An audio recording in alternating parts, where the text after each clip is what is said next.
Hello students, तो कैसे हो आप सभी। आशा करता हूँ सब लोग बेहतरीन होंगे, शानदार होंगे और अपनी तैयारी लाजवाब तरीके से कर रहे होंगे। मैं राजीव यादव एक बार फिर से आप सभी का स्वागत करता हूँ आज के सेशन में, जिसमें मैं लेकर आया हूँ आपके सामने ऐसे क्वेश्चन जो या तो आपको एग्जाम पेपर में या फिर मॉक टेस्ट में बहुत प्रॉब्लम क्रिएट करते हैं। कुल ज़्यादा क्वेश्चन नहीं है, 10 से 11 क्वेश्चन है जो मैं कोशिश करूँगा कम से कम समय में आपको समझाने का प्रयास करूँ। तो पहला क्वेश्चन जैसा कि आपको स्क्रीन पर दिखाई दे रहा होगा, कह रहा a beaker contains a mixture of two liquids X and Y in ratio 5:3। यानी कोई बीकर है, उसमें दो तरीके के मिक्सचर हैं, एक्स और वाई को मिक्स किया गया। When 6 litre of the mixture is drawn off and then replaced with Y, the ratio of X and Y becomes 5:7। देखो, इससे पहले एक बात समझो, अगर कोई भी मिक्सचर है, मिक्सचर किसी भी अनुपात में हो सकता है, अगर उसमें से कोई मात्रा मैंने निकाली, कुछ क्वांटिटी अगर मैंने निकाली, तो जो निकाली हुई क्वांटिटी होगी वो भी उसी रेशियो में होगी जिस रेशियो में मिक्सचर था। अब निकालने के बाद जो मेरे पास बचा वो भी उसी रेशियो में होगा जिस रेशियो में पहले था। यानी कि मैं बात करूं कि 6 लीटर निकालने के बाद मेरा जो रेशियो होगा एक्स और वाई का वो कितना होगा, 5 और 3 होगा। सिंपल बात समझ में आ गई। निकालने के बाद की बात कर रहा हूं, वो अलग बात हो गई कि निकाला कितना, वो अलग बात है, लेकिन निकालने के बाद में मेरी जो रेशियो हो गया वो 5 और 3 का हो गया। अब इसमें मैंने वाई मिलाया, इसमें मैंने क्या मिला दिया, वाई मिला दिया 6 लीटर, और रेशियो जो हो गया वो 5 और 7 हो गया। तो किसी भी मिक्सचर में अगर आपने वाई मिलाया केवल, इसका मतलब एक्स कैसा होगा, सेम होगा। आपने कहा जी सर सेम है, कोई दिक्कत नहीं है। तो आप ये देखो, यहां से यहां तक वाई कितना बढ़ रहा है, आपने कहा 4 रेशियो बढ़ रहा है। आपने कहा वाई जो बढ़ रहा है वो 4 रेशियो बढ़ रहा है, जो कि मैंने 6 लीटर मिलाया उसके बराबर है। यानी एक रेशियो जो होगा वो 1.5 लीटर के बराबर होगा। क्लियर बात समझ में आ गई। इसका मतलब अब ये जो मिक्सचर बचा मेरे पास, ये 8 रेशियो है, तो एक रेशियो 1.5 है, तो 8 जो होगा वो 12 लीटर के बराबर होगा। कितना होगा, 12 लीटर के बराबर। ये तब था 12 लीटर जब उसमें 6 निकाल लिया गया था। यानी पहले जो टोटल क्वांटिटी थी वो 18 लीटर थी। आपसे पूछा गया प्रारंभ में बीकर में कितने लीटर द्रव एक्स था, यानी एक्स पूछा है।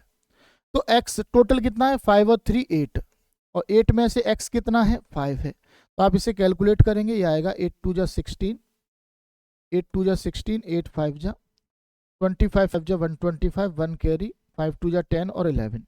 यानी एक्स जो था वो 11.25 था। कौन सा ऑप्शन, आपने कहा सी ऑप्शन सही होने वाला है। क्लियर है, बात समझ में आ गई। ऐसे क्वेश्चन एग्जाम में अक्सर आते हैं और बच्चों को प्रॉब्लम देते ही हैं। अगला क्वेश्चन देखेंगे इसी के साथ। नेक्स्ट क्वेश्चन आपके सामने आने वाला है, ये भी देखो प्रॉफिट लॉस से बहुत ही बेहतरीन सवाल है। कह रहा एक दुकानदार के 3 किलो वजन में 100 ग्राम की खराबी है।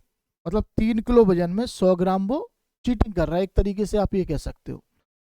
उसने उसी दोषपूर्ण वजन का उपयोग करके चारू को 3 किलो आलू 46 रुपए में बेचे। यानी उसका एसपी जो है वो 46 का है।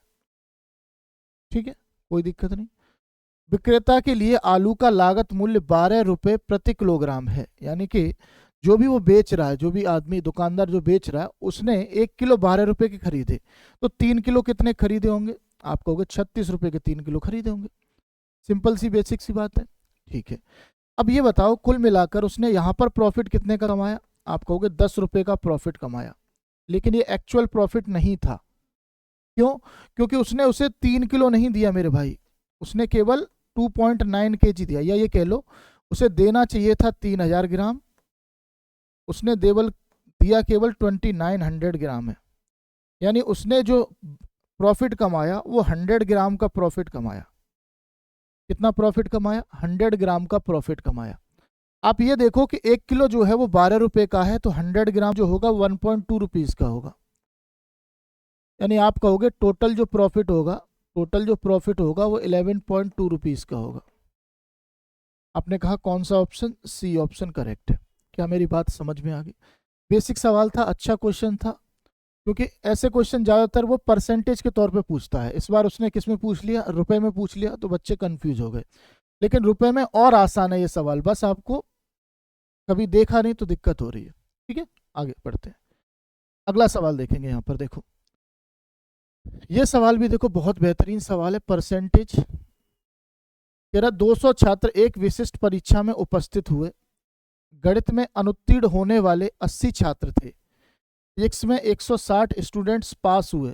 अच्छा, यहाँ पर फेल की बात कर रहा है, यहाँ पर पास की बात कर रहा है, कोई नहीं। इसके बाद कह रहा है केमिस्ट्री में 30 छात्र फेल हुए, गणित और फिजिक्स में 30 छात्र फेल हुए, यानी टोटल फेल की बात कर रहा है। तो फिजिक्स में हम कह देते हैं 200 में से 140 पास थे, यानी कि 40 फेल होंगे। फिजिक्स की बात करते हैं, 40 फेल होंगे। अगर सभी को फेल में लेकर चल रहा है तो हम फेल की बात करते हैं, ठीक है। इसके बाद कह रहा है गणित और रसायन शास्त्र में 15 छात्र फेल हुए, फिजिक्स और केमिस्ट्री में 10 स्टूडेंट फेल हो गए, तीनों विषयों में 100 छात्र पास हुए, कितने छात्र केवल एक विषय में फेल हुए। तो यहाँ पर मेन चीज क्या है, देखो आप ऐसे सवाल ग्राफ से बनाओ तो ज्यादा बेटर होता है। 3 है आपके सामने, इस तरीके से ग्राफ बनाएंगे, एक मैथ है, एक फिजिक्स है, एक केमिस्ट्री है। अगर आपको ये पोर्शन पता चल जाए, ये पोर्शन पता चल जाए कि तीनों में कुल मिलाकर कितने बच्चे फेल हुए, तो आप इस सवाल को 2 सेकंड में बना दोगे। और उसके लिए एक फॉर्मूला पता करना पड़ेगा, क्या होता है तो देखो मैं लिख देता हूं। आपने पढ़ा होगा number of total fail, number of total fail बराबर होता है नंबर ऑफ मैथ में फेल, नंबर ऑफ फिजिक्स में फेल, नंबर ऑफ केमिस्ट्री में फेल, माइनस के number of maths and chemistry, minus के number of maths and physics, इसको थोड़ी देर के लिए हटाएंगे, बाद में देखते हैं, माइनस के number of physics and chemistry और प्लस का number of maths physics and chemistry. यानी मुझे ये वैल्यू निकालनी है कि कुल मिलाकर तीनों में कितने फेल हैं, ठीक है। अब मुझे डाटा दिया हुआ था, टोटल कितने बच्चे फेल हैं, आपने कहा 40, 200 में से अगर 100 पास हैं तो 100 फेल होंगे। मैथ में कितने फेल हैं, तो आपने कहा मैथ में 80 फेल हैं।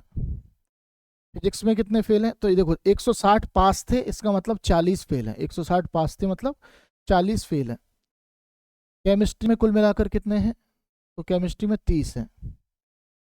अब मैथ और केमिस्ट्री में कितने हैं, तो आपने कहा गणित और रसायन केमिस्ट्री में 15 बच्चे हैं। और मैथ और फिजिक्स में कितने हैं, गणित और फिजिक्स में 30 हैं।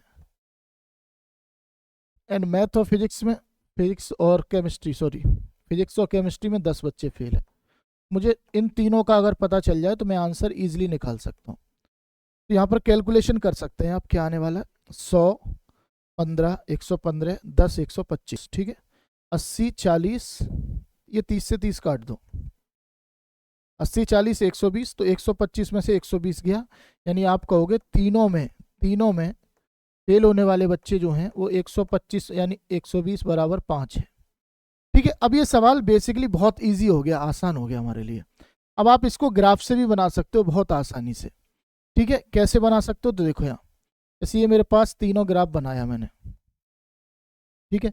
मुझे ये पता चल गया कि कुल मिलाकर ये मैथ है, ये फिजिक्स है, ये केमिस्ट्री है, तीनों में कुल मिलाकर 5 बच्चे क्या है, फेल है। अब आप ये देखो मैथ और केमिस्ट्री में कितने थे, मैथ और केमिस्ट्री में आपने देखा कि 15 बच्चे फेल थे, तो अगर 5 यहाँ आ गया तो 10 यहाँ आएगा, कोई दिक्कत नहीं है, समझ पा रहे हो बात को। इसके बाद मैथ और फिजिक्स में कितने फेल थे, आपने कहा मैथ और फिजिक्स में 30 फेल थे, तो 5 यहाँ आ गया तो 25 यहाँ आएगा, ठीक है। और फिजिक्स और केमिस्ट्री में कितने फेल थे, 10 फेल थे, तो 5 यहाँ आ गया, 5 यहाँ आएगा।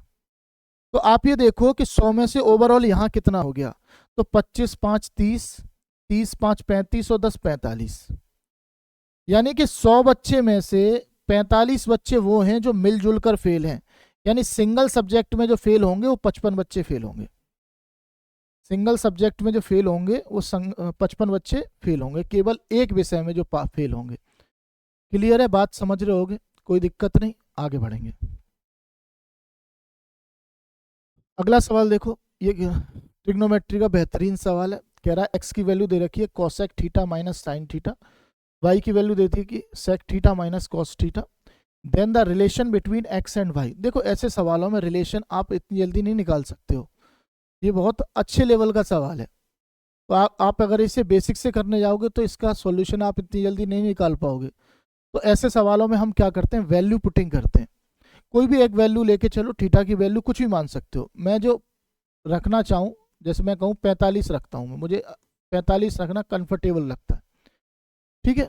आप आराम से रख सकते हैं 45। देखो 90 हम रख नहीं सकते, 90 का मतलब यहाँ पर देखो इनफाइनाइट वैल्यू जाएगी, 90 हम रख नहीं सकते, 45 रख सकते हैं, क्योंकि 45 से सारी चीज़ें मुझे क्लियर दिखाई दे रही हैं।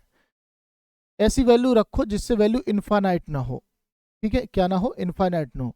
बाकी अगर देखो जीरो भी रख लेते तो यहाँ पर दिक्कत होती, ये फिर पूरा जीरो हो जाता, ये भी जीरो हो जाता, ये भी जीरो हो जाता, यानी तीन ऑप्शन कैसे हो जाते बराबर। इसलिए मैंने 45 रखा। 45 में क्या है, कोई भी मामला जीरो नहीं होगा। तो आप यहाँ पर देखेंगे एक्स कितना आएगा। कोसेक 45 की वैल्यू √2 होती है और साइन की 1/√2 होती है, और वाई की वैल्यू जो आएगी सेक 45 √2 और ये भी 1/√2। अब क्या करना है आपको, अब इसे सॉल्व नहीं करना, अब जाना है ऑप्शंस के पास। अगर आपको ये सवाल 30 से 35 सेकंड में करना है तो आपको ऑप्शन के पास जाना पड़ेगा। ऑप्शन में आपको दे रखा है कि एक्स स्क्वायर और वाई स्क्वायर की वैल्यू निकालो पहले, एक्स स्क्वायर और वाई स्क्वायर की वैल्यू। तो अगर मैं एक्स स्क्वायर करता हूं तो इसका स्क्वायर करना पड़ेगा, तो आएगा 2 + 1/2 माइनस के 2 इंटू √2 इंटू 1/√2।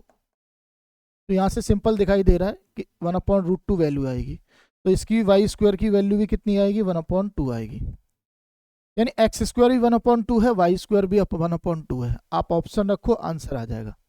देखो ये आएगा 1/2, ये 1/2, तो कितना हो गया 1। 1 और 3 4, क्या 1 के बराबर है, नहीं, यानी ये आंसर नहीं है। ये देखो ये कितना है 1/2, वाई स्क्वायर भी कितना है 1/2, ये भी 1/2 और वाई स्क्वायर 1/2 प्लस 3। आप यहाँ देखेंगे ये आएगा 1/4। ये देखो ये 1 हुआ, ये 3 हुआ, टोटल हो गया 4। आपने कहा 1 है, जी हाँ है, यही आपका आंसर है। बाकी आप चेक कर लेना, केवल एक ही में सेटिस्फाई करेगा क्योंकि इसका एक ही आंसर होने वाला है। तो अगर आपके सामने ऐसा सवाल आता है जिसमें रिलेशन बताने की बात करें तो आप सीधा वैल्यू पुटिंग कीजिएगा और ऑप्शन से ट्राई कीजिएगा क्वेश्चन करने का। नहीं आप इसे बेसिक से करने जाएंगे तो इतनी देर में करीबन बच्चे 10 सवाल कर लेंगे जब आप इस सवाल को कर पाएंगे। ठीक है, चलिए अगला क्वेश्चन देखेंगे। अगला क्वेश्चन देखिए यहाँ पर, the inner and outer ready of a hemispherical wooden ball are 6 centimeter and 8 centimeter respectively.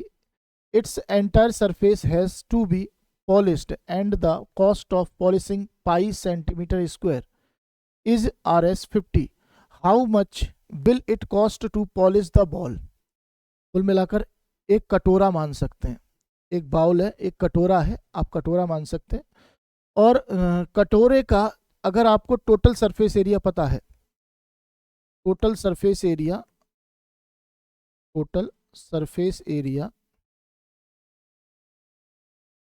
Of ball, अगर आपको बाउल का टोटल सरफेस एरिया पता है तो आप इस सवाल का आंसर 10-15 सेकंड में निकाल सकते हैं। अगर नहीं पता है तो फिर पॉसिबिलिटी नहीं है कि आप इसका आंसर निकाल पाओ। ठीक है, तो जब भी आप ऐसा सवाल देखें तो आप कुल मिलाकर इस फॉर्मूले का यूज करें। ये सॉरी एक मिनट, ये फॉर्मूला होता है आपका बाउल का टोटल सरफेस एरिया निकालने का। कोई भी कटोरा वगैरह टाइप का अगर आपसे पूछे, अर्धगोलाकार हेमिस्फेयर का टाइप का, तो उसका जो टोटल सरफेस एरिया होता है वो π3r² + r² के बराबर होता है।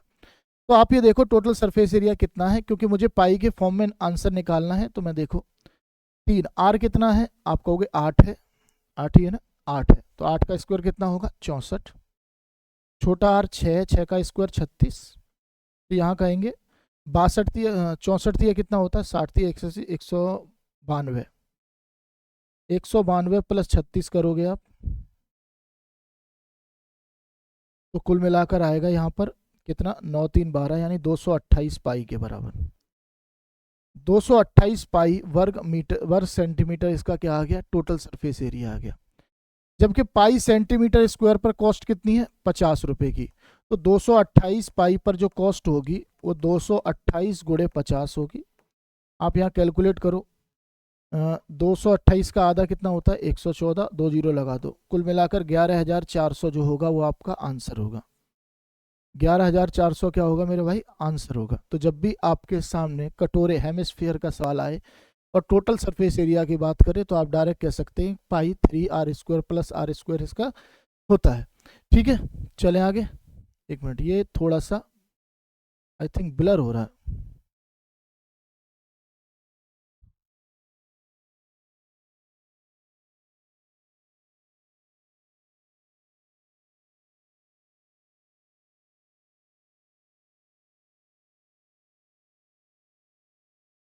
ठीक है,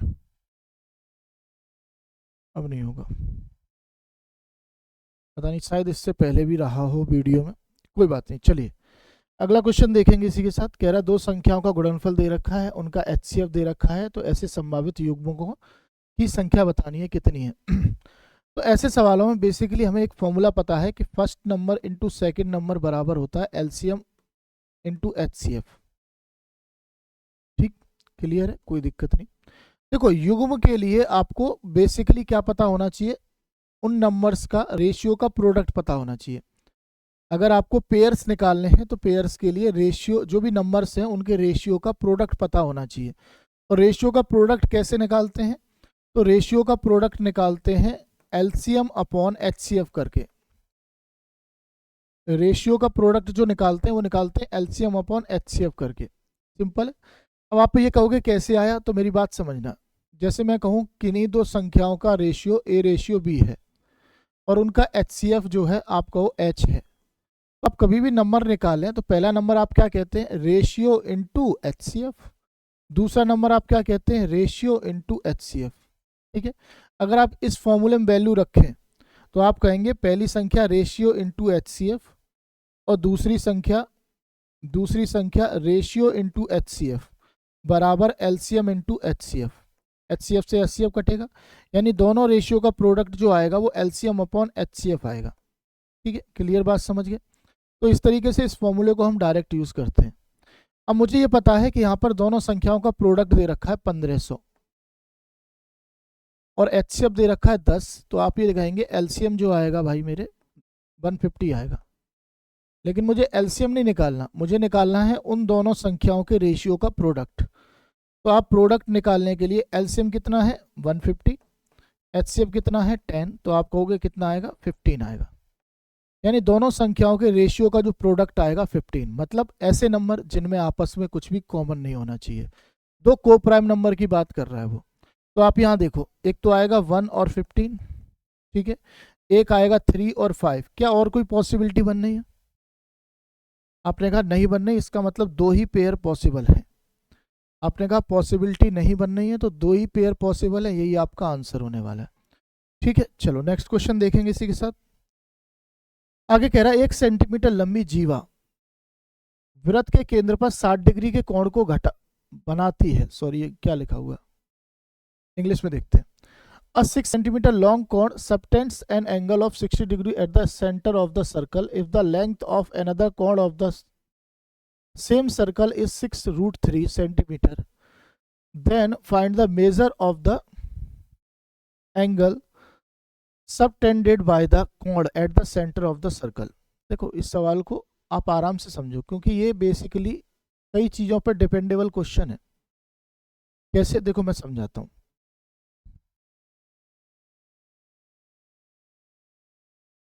देखो अगर ये सर्कल है आपके सामने, सिंपल है, सर्कल दिखाई दे रहा होगा, ठीक है।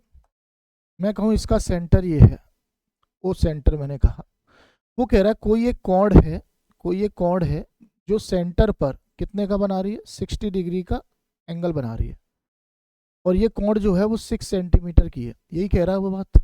ठीक है, आपने कहा जी हाँ, कोई दिक्कत नहीं मेरे भाई, ये दोनों साइड बराबर होती हैं। ठीक है, अगर ये 60 है तो ये भी दोनों क्या होंगे, 60 होंगे, मतलब ये इक्विलेटरल ट्राइंगल बनेगा। तो ये अगर 6 है तो आप ये कहोगे कि इस सर्कल की रेडियस भी कितनी होगी, 6 होगी। बात समझ गए होगे, कैजुअल सी बात है, समझ पा रहे हो बात। अगर यहाँ पर एंगल कितना है, 60 है, और ये दोनों साइड बराबर होती हैं, इसका मतलब ये दोनों एंगल भी बराबर होंगे, यानी ये भी 60 ये भी 60, ये एक इक्विलेटरल ट्राइंगल बन गया। तो आपने कहा ये अगर 6 है तो रेडियस भी कितनी होगी, 6 होगी। अब ये दूसरी बात क्या कर रहा है, ये कह रहा है कोई एक दूसरा कोण है, कहीं पर भी हो सकता है, कोई एक दूसरा कोण है जिसकी लंबाई जो है वो 6√3 के बराबर है, सिंपल है। और मुझे ये बताना है कि ये कुल मिलाकर कितने डिग्री का एंगल बना रहा है। तो आप यहाँ पर सिंपल सा कोसेक रूल लगाकर बता सकते हैं। कॉस थीटा बराबर होता है ये और ये साइड का स्क्वायर, यानी ये कितनी रेडियस है, ये भी 6 है, ये भी 6 है, तो 6 का स्क्वायर प्लस 6 का स्क्वायर माइनस के सामने वाली साइड कितना है, 6√3 का square upon 2 time of A B, यानी 6 × 6। तो आप कहेंगे 36 36 72, और ये 36 36 दिया कितना होता है 108, ये आएगा 72 माइनस 108, और 6 36 दूनी आ जाएगा 72। तो आप दिख रहा है ये आएगा माइनस के, यहाँ पर घटाने पे कितना आएगा माइनस के 36 अपॉन 72, यानी आप कहोगे माइनस का 1/2 आ रहा है, यानी कॉस थीटा की वैल्यू आ गई माइनस के 1/2 आ गई। आप ये जानते होगे ये वैल्यू जो होती है कॉस 120 की होती है, यानी थीटा का जो मान होगा वो 120 डिग्री होगा। आप कहेंगे थीटा का जो मान होगा वो 120 डिग्री होगा। तो इसमें आपको कई चीज़ें पता होनी चाहिए थी, ठीक है।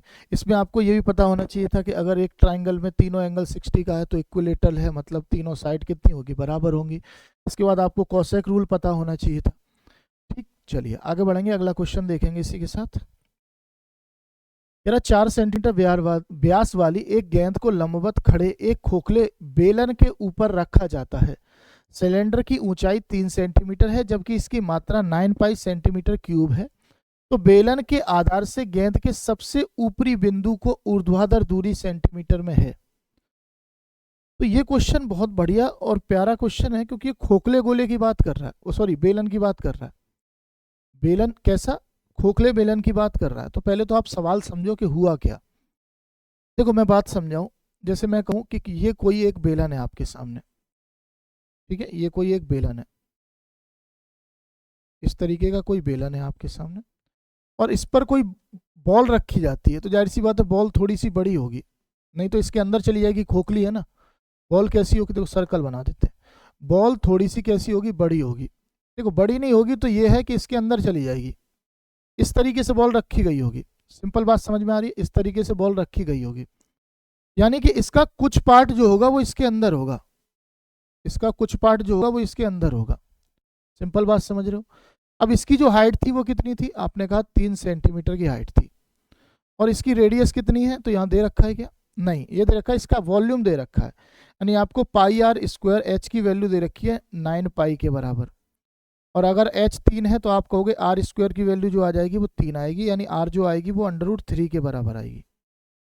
i जो आएगी वो कितनी आएगी, आप कहोगे r जो आएगी वो √3 के बराबर आएगी। अब मेरी बात समझना, देखो ये एक सर्कल बनना है, ये एक सर्कल, मैं देखो अलग से बना के बताता हूँ, ये क्या बनना है, सर्कल बनना है। इसमें ये क्या है, एक कोण है, ये एक इस सर्कल की कोण कह सकता हूँ कि नहीं। और इस कोण की रेडियस, मतलब ये जो भी था इसकी रेडियस, यानी ये हिस्सा जो था वो √3 के बराबर था। तो आप ये कहोगे ये जो होगा वो √3 होगा। सिंपल बात समझ में आ गई, कोई दिक्कत तो नहीं, कोई समस्या तो नहीं। अब इस स्पेयर यानी इस बॉल का जो डायामीटर है वो कितना, 4 सेंटीमीटर, यानी इसकी जो रेडियस होगी वो कितनी होगी, 2 होगी कि नहीं होगी, बात समझ में। तो क्या ये हाइट नहीं निकाल सकते हो आप, क्या ये हाइट नहीं निकाल सकते हो आप, आराम से निकाल सकते हो। आपने पढ़ा हुआ है कि कोई भी सेंटर से किसी कोण पर अगर परपेंडिकुलर डाला जाता है तो कुल मिलाकर वो दो बराबर भागों में डिवाइड करता है, ठीक है। यानी ये जो मिड पॉइंट होगा ये परपेंडिकुलर होगा तो ये समकोण त्रिभुज बनाएगा, राइट एंगल ट्राइंगल। तो आप पाइथागोरस थ्योरम से कह सकते हो कि ये जो आएगी वो 1 सेंटीमीटर आएगी, क्योंकि ट्रिपलेट होता है 2 1 और √3 ट्रिपलेट होता है, ठीक है। आपने कहा जी हाँ सर कोई दिक्कत नहीं। मेरे भाई ये यहाँ से यहाँ कितनी थी 3, और यहाँ सेंटर से आपने निकाला ये कितनी है 1, तो ये ऊपर कितनी होगी, आपने कहा 2। तो ये यही तो पूछ रहा है कि यहाँ से लेके यहाँ तक टोटल हाइट कितनी है, तो आपने कहा 3 ये है, 1 ये है, 2 ये है, तो आप कहोगे 3 + 1 + 2 टोटल जो होगी वो 6 सेंटीमीटर होगी। कौन सा ऑप्शन, फर्स्ट ऑप्शन सही होने वाला है। क्लियर बात समझ में आ गई, अच्छा सवाल था, बेहतरीन क्वेश्चन था, ठीक है। आप एक बार पढ़ लेंगे तो कभी दोबारा भूलेंगे नहीं। चलिए अगला सवाल देखते हैं इसी के साथ। क्वेश्चन नंबर नेक्स्ट आपके सामने क्या होने वाला है, ये क्वेश्चन भी बहुत बेहतरीन है। कह रहा है a बराबर √2 - 1 की power 1/3 then the value of this and this, ठीक है, कोई दिक्कत नहीं। इसमें देखो सिंपल सी बात है, ये फॉर्मूला खुल रहा है, पहले इस फॉर्मूले खोलते हैं हम, ठीक है। ये बन जाएगा a³ - के b³ - 3 time of a × b और ब्रैकेट में a - b, यही तो बनता है फॉर्मूला। तो आपने कहा ये तो कट गया, और ये प्लस की फॉर्म में है 3 टाइम ऑफ a - 1/a, यानी कुल मिलाकर ये भी कट गया। तो आपको ओवरऑल जो निकालना है वो ए क्यूब माइनस 1/a³ का मान निकालना है। आपको क्या निकालना है? ओवरऑल ए क्यूब माइनस 1/a³ का मान निकालना है। अब यहाँ पर देखो सिंपल सा है, ए क्यूब अगर मैं इसे उधर ले जाता हूँ तो ए क्यूब का मान जो है वो आपको दे रखा है √2 - 1, तो 1/a³ का मान इसका रेसिप्रोकल होगा, √2 + 1 होगा। अब वैल्यू रख दो यहाँ पर, √2 - 1 माइनस के √2 + 1, तो आपको दिख रहा है कि √2 से √ कट गया, -1 तो -2 क्या हो जाएगा? आपका आंसर हो जाएगा, -2 क्या हो जाएगा? आंसर हो जाएगा। तो बहुत ही अच्छा सवाल था, बस आपको क्या है, प्रैक्टिस की जरूरत थी और कुछ नहीं था इसमें। अगला सवाल देखेंगे, क्वेश्चन नंबर आपके सामने कौन सा है?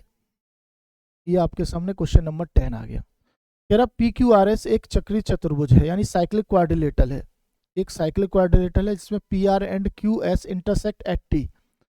इफ एंगल, ये एंगल दे रखा है, if angle SPR 40 and angle PQS 80, then find the value of angle PSR। Simple है। तो आइए सबसे पहले एक साइक्लिक क्वाड्रिलेटरल बनाते हैं। साइक्लिक क्वाड्रिलेटरल सिंपल सा है, आपको पता होना चाहिए, ऐसा एक क्वाड्रिलेटरल जिसके सारी साइड्स जो हैं वो सर्कल पर टच होनी चाहिए, बाकी और कोई इसमें खास प्रॉपर्टी है नहीं। वैसे इस क्वेश्चन में ये प्रॉपर्टी लगेगी नहीं, आओ देखते हैं। थोड़ा सा इसको यहाँ करें,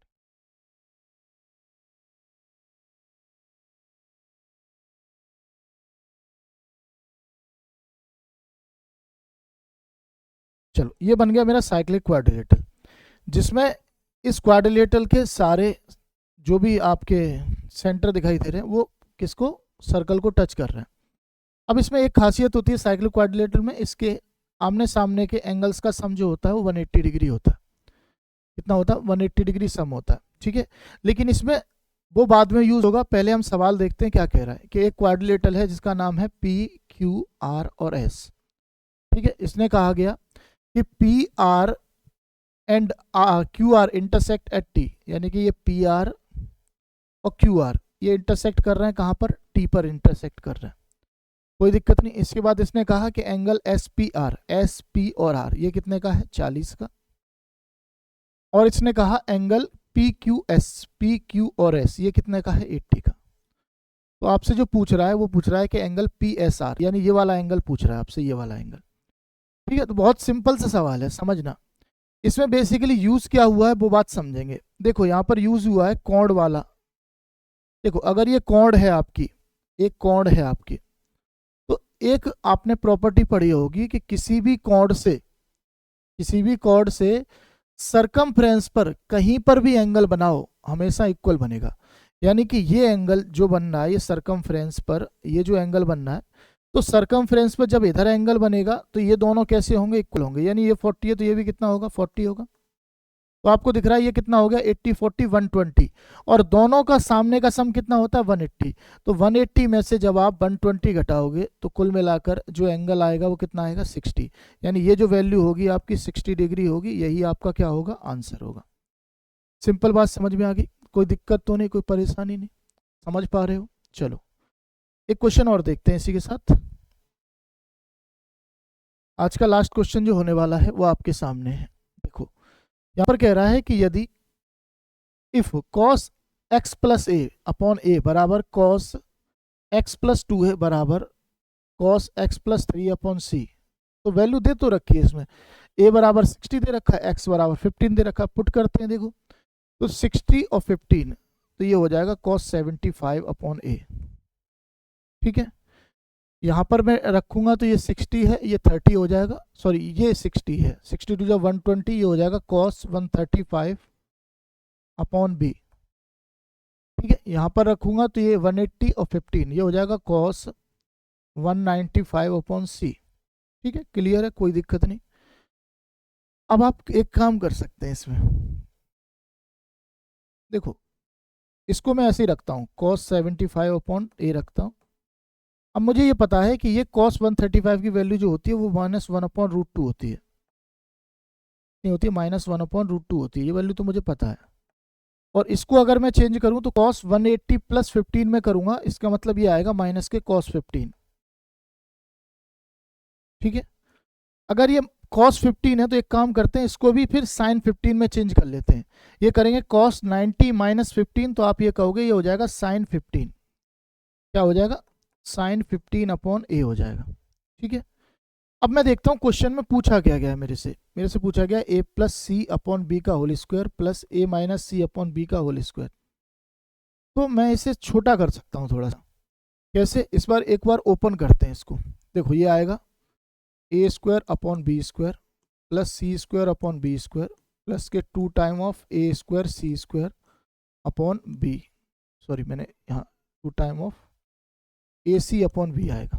ठीक है, इसी तरीके से इसे ओपन करेंगे तो ये आएगा a square upon B square plus के c square upon B square minus के 2 time of A C upon b. तो ये कट जाएगा।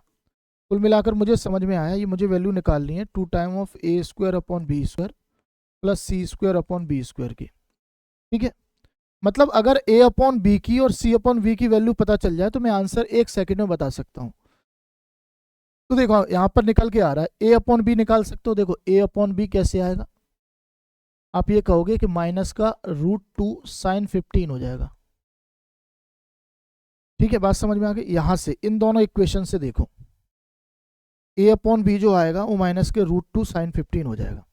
जबकि इन दोनों इक्वेशन से देखो यहाँ पर आपको देखो माइनस माइनस कट जाएगा, तो c अपॉन बी जो आएगा वो √2 कॉस 15 आएगा। आपको बस ये वैल्यू रखनी है, आंसर लेके आना है। तो यहाँ पर देखो ये √2 साइन 15 जब स्क्वायर करेंगे तो ये हो जाएगा 2 साइन स्क्वायर 15। ठीक है, और √2 कॉस स्क्वायर 15 का स्क्वायर करेंगे तो ये हो जाएगा 2 कॉस स्क्वायर 15।